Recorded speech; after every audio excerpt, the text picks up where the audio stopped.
అదే RTV app వార్తల్ని క్షణాల్లో చదివే అవకాశం ఉంటుంది. ఒక న్యూస్ పేపర్, ఒక టెలివిజన్ ఛానల్ మీ చేతుల్లో ఎప్పుడూ ఉంటాయి. రైతు యొక్క శ్రేయస్సే కూటమి యొక్క ధ్యేయం, ఈ ప్రభుత్వం యొక్క ధ్యేయం. ముఖ్యమంత్రి చంద్రబాబు నాయుడు గారు, అలాగే ఉప ముఖ్యమంత్రి పవన్ కళ్యాణ్ గారు, అలాగే పైనుంచి మోడీ గారి ఆశీస్సులతో ఈవేళ మేము ఏదైతే రైతుకు భరోసాగా నిలబడతామని చెప్పామో అది భరోసాగా నిలబడడం జరిగింది. అలాగే సూపర్ 6లో ఏ కార్యక్రమాలు చెప్పామో అన్ని కార్యక్రమాల్లో ఒకటి ఎప్పుడు ప్రజలకు అవసరం అప్పుడు తెలుసుకుని అప్పుడు చేయడం జరుగుతూ ఉంది. రైతు యొక్క ప్రధానంగా రైతు బాగుంటేనే రాజ్యం బాగుంటుంది అన్నది ఈనాటి చెప్పింది కాదు, పూర్వకాలం నుంచి కూడా చెప్తున్నటువంటి సామెత. కాబట్టి రైతు శ్రేయస్సు ప్రథమ ధ్యేయంగా పెట్టుకున్నాం. కోఆపరేటివ్ సొసైటీలు పునర్నిర్మించాం. ఎక్కడికక్కడ రైతుకు అందుబాటులో ఆర్ఎస్కే కేంద్రాలు పునర్నిర్మాణం చేసుకుని పేరుకి పూర్వం ఏదో ఆర్బీకే ఏదో పేరుండేది, పూర్వం ఏదో పెట్టి నామమాత్రం పెట్టి దాంట్లో వైసీపీ పార్టీ యొక్క నాయకులు కూర్చునేవారు. ఈవేళ అలా కాదు, ఆర్ఎస్కే కేంద్రాలు చాలా బ్రహ్మాండంగా పనిచేస్తూ ఉన్నాయి. ఈవేళ బ్రహ్మాండమైన డేటా సంపాదించాం. ఆవేళ ఈరోజు ఈవేళ 19,500 ఎక్స్టెంట్ ఎకరాల భూమి ఈ కాకినాడ రూరల్ కాన్స్టిట్యున్సీలో ఉంటే దాంట్లో 14,900 మంది రైతులకి మేము రైతు భరోసా ఇవ్వగలిగామని చెప్పేసి గర్వంగా చెప్పుకోగలుగుతూ ఉన్నాం. మొన్న ఇచ్చాం 2,000 చొప్పున పిఎం కిసాన్, అలాగే 5,000 అన్నదాత సుఖీభావ. చంద్రబాబు నాయుడు గారు ఆవేళ చెప్పిన ప్రకారం అన్నదాత సుఖీభావ అని మొత్తం 7,000 రూపాయలు మొట్టమొదటి తొలకరి పంట కాలంలో ఇవ్వడం జరిగింది. అలాగే రేపు దాల్వాలో మళ్ళీ 2,000, 5,000 చొప్పున మళ్ళీ 7,000 ఇవ్వడం జరుగుతుంది. అలాగే వేసవి పంట కాలంలో 2,000, 4,000 చొప్పున 6,000 చొప్పున చెప్పిన 20,000 రూపాయలు కూడా ఖచ్చితంగా ఇవ్వడం జరుగుతుంది. అలాగే భూమి లేని రైతులకి, కౌలు చేస్తున్న రైతులకు కూడా రేపు దాల్వాపటి నుంచి వేసవికాలం దాకా 10 చొప్పున 20,000 ఇవ్వడం జరుగుతుంది. కాబట్టి మీరు ఆలోచించుకోవాలా. ఎందుకంటే 19,500 ఎకరాల భూమి ఉంటే అందులో 14,000 మందికి, 700 మందికి ఈవేళ ఈ రైతు భరోసా ఇవ్వడం జరిగింది. అట్లాగే ఇంకా కౌలు రైతులు, మిగిలినటువంటి కౌలు రైతులకి 20,000 చొప్పున ఇవ్వడం జరుగుతూ ఉంటుంది. అట్లాగే సంవత్సర కాలంగా దగ్గరగా సంవత్సర కాలం పూర్తయింది.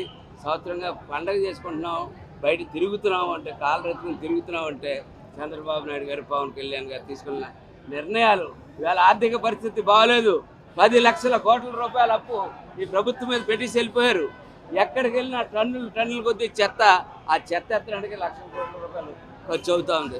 ఈ పరిస్థితుల్లో ఈ రాష్ట్రాన్ని ఒక గాడిలో పెట్టుకుంటా చెప్పిన ప్రతి హామీ కూడా అమలు పరుచుకుంటా, చెప్పనే కూడా లా అండ్ ఆర్డర్ సరి చేసుకుంటూ వచ్చారు. ఈ రోజు దాకా మేము కక్ష సాధించడానికి ఎవరి మీద ఎక్కడికి వెళ్ళలేదు. మీరు చేసేది ఒక చెత్త పని.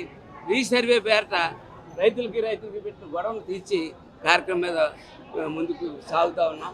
అట్లా వందలాది సంఖ్యలో ట్రాక్టర్లు వేసుకుని వేలాది సంఖ్యలో వచ్చిన రైతులందరికీ కూడా ధన్యవాదాలు తెలియజేస్తూ ఉన్నాం.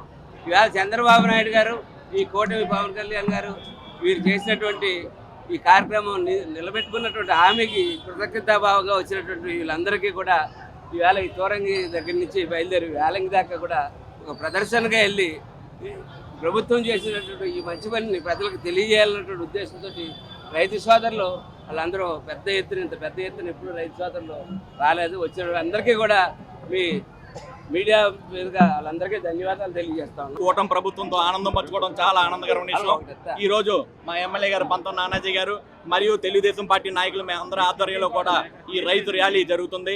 ఇది ఇంచుమించు 20 కిలోమీటర్ల రైతు ర్యాలీ జరుగుతుంది. 100 మంది ట్రాక్టర్లు, ఎడ్ల బండ్లతో వచ్చి ఈ రోజు కోలాహలంగా ఈ రోజు ఆనందంగా వ్యక్తం చేస్తున్నారు. ఎందుకంటే లాస్ట్ గవర్నమెంట్ బకాయిలు ఎత్తేసిన మరి చంద్రబాబు నాయుడు గారు వచ్చాక 1,600 కోట్లు రైతులకు బకాయి చెల్లించి చంద్రబాబు నాయుడు గారి మీద, రైతుల మీద ఉన్న ప్రేమ చంద్రబాబు నాయుడు గారు ప్రకటించారు. అదే రకంగానే ఈ రోజు 20,000 రూపాయలు ప్రతి ఏటా చంద్రబాబు నాయుడు గారు ఇస్తా అన్నట్టు రైతన్నకు ఈ రోజు 6,000-7,000 రూపాయలు ఆర్థిక సాయం చేసి ప్రతి రైతన్ని ఆదుకున్న మన చంద్రబాబు నాయుడు గారికి ధన్యవాదాలు తెలియజేస్తున్నాము. 6,87,00,000 రూపాయలు ఈ రోజు రైతులకు అందినందుకు ప్రతి ఒక్కరూ ఆనందం వ్యక్తం చేస్తున్నారు. సూపర్ 6 పథకాలు ఈ రోజు సూపర్ హిట్ అని చెప్పి మేమంటున్న మాట కాదు, ప్రజలు అంటున్న మాట ఈ రోజు కాకినాడ రూరల్లో ఒక వాతావరణం, ఒక పండగ వాతావరణం నెలకొంది. ప్రతి రైతు బిడ్డ ఈ రోజు తెలుగుదేశం పార్టీకి, కూటమి ప్రభుత్వానికి జై హో చంద్రబాబు నాయుడు అని చెప్పి ప్రతి ఒక్కరు కూడా మేమందరం చంద్రబాబు నాయుడు తాలూకా అని చెప్పుకున్న రోజు ఈ రోజు అని చెప్పి ప్రతి రైతు చెప్పుకున్నాడని చెప్పి ఆనందం వ్యక్తం చేస్తూ తెలుగులో న్యూస్ కి ఫాస్టెస్ట్ యాప్ ఇప్పుడు టోటలీ న్యూ అవతార్లో జస్ట్ 5 సెకండ్స్ లో కంప్లీట్ న్యూస్, సోషల్ మీడియాలో ట్రెండ్స్ కి one stop solution, live TV app, voice search option తో ఇప్పుడే డౌన్లోడ్ చేయండి లేదా అప్డేట్ అయిపోండి. యాప్ లింక్ డిస్క్రిప్షన్ లో ఉంది.